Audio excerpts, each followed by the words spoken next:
kan termasuk Kapolsek, dan juga 2 anggotanya yang tewas di lokasi. Dan yang kedua dugaan, ya masih dugaan pelakunya adalah oknum. Kita bicara oknum TNI, dan saat ini juga sudah menyerahkan diri. Kita apresiasi juga bahwa dugaan pelaku tersebut juga gentle lah dia menghadapi situasi. Tapi saat ini saya lihat bahwa posisi masih sebagai saksi, artinya masih dugaan. Nah, untuk urusan prosesnya itu kemungkinan besar kalau terbukti, berarti peradilannya bukan peradilan umum, peradilannya adalah peradilan militer. Karena kan terduga pelaku itu kalau seorang TNI udah pasti peradilannya bukan peradilan umum tapi peradilan militer.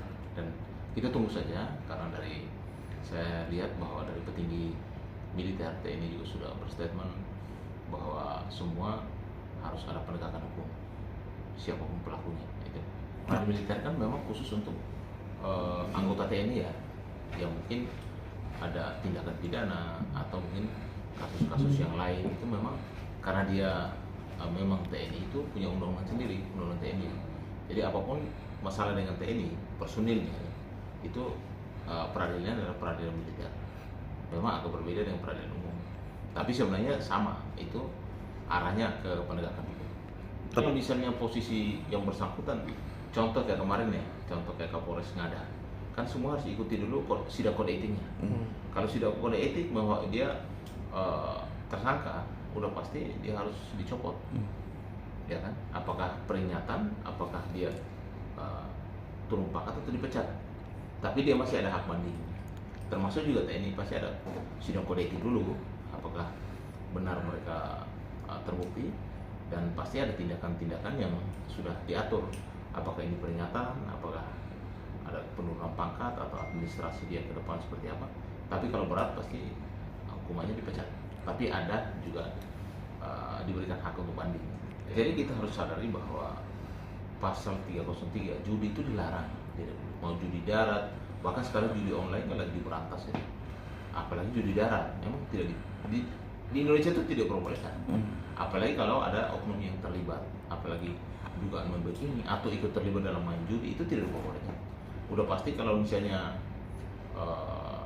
ditemukan, polisi militer pasti akan melakukan penangkapan di lokasi, walaupun tidak melakukan tindak pidana apa-apa. Karena memang militer itu memang di bawah pengawasan polisi militer. Kalau misalnya ada sidang dan lain sebagainya, ya itu prosesnya pasti ada. Tapi kan pasti apakah itu administrasi. Kalau untuk umumnya masyarakat yang bermain judi, itu pasti pihak kepolisian, penegakan hukum itu kepolisian. Jadi berbeda ya. Kalau ditemukan ada anggota militer aktif yang melakukan tindak pidana, contoh dia berjudi atau dia memiliki judi, itu nanti pasti dari polisi militernya yang menangani. Kalau untuk masyarakat umum itu dari pihak kepolisian, penegakan hukumnya itu agak berbeda. Makanya kalau itu kita masih belum bisa mengomentari, tidak boleh mendahului dari proses penyidikan dilakukan oleh polisi militer, karena ini kan peradilan militer. Karena saat ini kan press conference atau dengan media dan publik kan masih belum, sehingga kita tidak boleh mendahului apakah itu rakitan milik yang bersangkutan atau tidak. Kita tidak bisa mengomentari. Yang ada adalah bahwa ada terjadi tindak pidana di lokasi tersebut dan pelakunya masih ada dugaan bahwa dilakukan oleh oknum TNI, tapi belum, ini masih dugaan karena yang bersangkutan juga walaupun menyerahkan diri tapi masih berstatus saksi ya. Dan mungkin juga ada korban sipil, kita belum tahu sampai saat ini kan gitu. Kalau korban sipil pasti peradilan umum, dan itu nanti penegakan hukum dari pihak kepolisian. Tapi mungkin saja karena memang dulu 2 lembaga ini kan di bawah ABRI, Angkatan Bersenjata. Setelah dipisah dan kewenangan masing-masing, ya namanya anak-anak muda ya, kadang kan juga sama. Namanya anak muda di lapangan tuh mungkin agak bersentuhan sedikit. Kalau saya itu wajar-wajar saja, tapi yang penting jangan sampai terjadi kayak adanya korban jiwa dan lain sebagainya. Ini kan juga prihatin juga.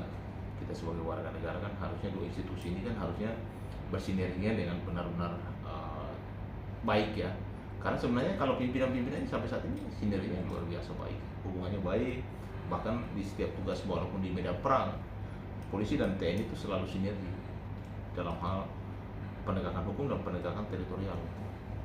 Yang pertama prihatin juga ya, karena ini kan kedua belah pihak ini adalah sama-sama istilahnya itu 2 institusi yang memegang keamanan ya, Kalau polisi penegakan hukum, kalau untuk TNI itu adalah penegakan teritorial. Jadi memang kedua pihak ini harusnya bersinergi untuk menjaga NKRI, untuk menjaga ketertiban umum, intinya begitu. Tapi kalau misalnya ada berseteru di lapangan tuh, kalau menurut saya itu biasa lah, namanya manusia. Tapi kalau sampai ada tindak pidana, sampai ada korban jiwa, itu yang menurut saya ya prihatin juga lah. Mungkin ke depan kejadian seperti ini ya supaya tidak terjadi lagi. Yang kedua, mungkin dari penegakan hukumnya biarkan polisi militer dan peradilan militer yang akan melakukan proses hukumnya. Kalau undang-undang TNI, kalau menurut saya saat ini semua masyarakat, DPR juga sudah mensahkan ya. Artinya kita juga jangan khawatir lah kalau menurut saya terlalu berlebihan. DPR itu kan kita pilih untuk mewakili rakyat, suara rakyat. Kalau mereka sudah rapat dan sudah ada paripurna, bahkan sudah mensahkan salah satu undang-undang, artinya sudah melalui mekanisme yang baik dan mereka sudah pasti suara rakyat juga pasti didengar. Intinya begini, negara ini harus kuat. Bahwa selama ini kan dari reformasi 25 sampai 30 tahun yang lalu, reformasi sipil yang mengendalikan pemerintahan, ternyata korupsinya luar biasa, ternyata narkobanya luar biasa juga. Jadi memang kita butuh TNI di tempat-tempat yang strategis. Ya, jangan kita bicara kayak di fungsi ABRI. Kalau menurut saya itu tidak nyampe di sana. Tapi negara ini perlu TNI, perlu orang-orang yang kuat untuk menjaga yang namanya hal-hal yang strategis. Contoh Bulog ya, ini kan soal pangan. Ini perlu orang yang kuat, orang yang strategis untuk supaya mengamankan pangan kita. Contoh nanti mungkin di BSSN ya, mungkin Badan Sandi, itu juga butuh orang-orang yang kuat. Karena menjaga NKRI ini tidak bisa sipil, tapi harus dibantu oleh TNI. Jadi kalau menurut saya revisi undang-undang TNI yang disahkan hari ini, menurut saya hal yang yang menurut saya wajar dan saya sangat setuju. Kenapa? Karena ini untuk kepentingan masyarakat, untuk juga kepentingan negara dan teritorial, untuk menjaga semuanya. Intinya kita tahu bahwa ketika yang akan memimpin satu lembaga kementerian itu, yang penting harus dilihat bahwa profesionalismenya sesuai dengan bidangnya, sehingga ketika dia memegang satu institusi atau kementerian ataupun badan itu benar-benar bisa membuat gebrakan.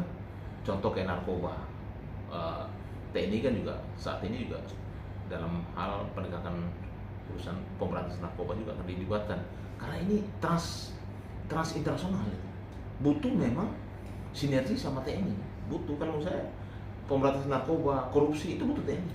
Bahkan sekarang di Kejaksaan Agung ada juga jaksa militer yang hadir di sana, bahkan di Mahkamah Agung, karena memang perlu. Ini kita tidak bisa bicara zaman dulu gitu loh. Zaman modern ini negara ini butuh sosok-sosok seperti para jenderal TNI yang memiliki kualitas, memiliki pengalaman dan strategis, karena negara ini sangat luas. Negara ini sangat luas. Dari zaman reformasi sampai saat ini, persoalannya kan bukan masalah sipil menguasai dan juga memimpin. Bahkan kalau menurut saya sipil memimpin malah lebih buruk gitu. Korupsi yang ribuan triliun, korupsi yang luar biasa di kasat mata kita. Biarkan mereka bersendiri kalau menurut saya. Yang penting kan kepentingan rakyat itu yang diutamakan. Intinya sih. Yang kedua, profesionalisme di bidang masing-masing sesuai dengan kemampuannya. Jadi supaya jangan salah masuk ruang juga gitu. Misalnya di bidang apa yang memang kemampuan teman-teman di TNI itu di bidang itu, sehingga ketika dia memimpin satu lembaga atau badan atau satu institusi ataupun satu kementerian, itu benar-benar memiliki kapasitas, integritas dan bisa dipercaya dan membawa satu perubahan yang lebih baik untuk masyarakat. Jadi kasus judi ini sudah penyakit masyarakat ya. Judi darat ini dari zaman dulu, Mas. Itu judi bukan sambung ayam, ada bola adil, ada dadu, ada ini. Itu terlalu banyak. Nah, sekarang lagi yang paling ngetren kan judi online, yang bahkan sudah merugikan negara ribuan triliun. Nah, ini harus ada penegakan hukum yang tegas, baik dari kepolisian, baik dari TNI atau lembaga-lembaga terkait. Maksud saya begini, apapun yang terjadi saat ini sudah terjadi, kita evaluasi ke depan. Mudah-mudahan dua institusi ini bersinergi untuk supaya melakukan pemberantasan terhadap judi, terhadap narkoba, korupsi dan lain sebagainya. Ini juga kepentingannya kan kepentingan luas, kepentingan masyarakat dan kepentingannya untuk menjaga NKRI itu ke depan lebih aman dan kondusif. Karena saya sebagai seorang praktisi hukum pasti kan larinya ke penegakan hukum. siapapun yang terlibat dalam urusan ini harus mempertanggungjawabkan perbuatan. Apakah itu sipil, apakah itu militer, pasti punya peradilan masing-masing. Kalau sipil yang melakukan, ya silakan lari ke peradilan umum. Kalau militer ke peradilan militer. Intinya bahwa dua sinergi ini, sinergi antara kepolisian dan TNI itu, kalau menurut saya harus tetap seperti dulu sampai hari dan ke depan. Karena negara ini garda utamanya adalah TNI Polri.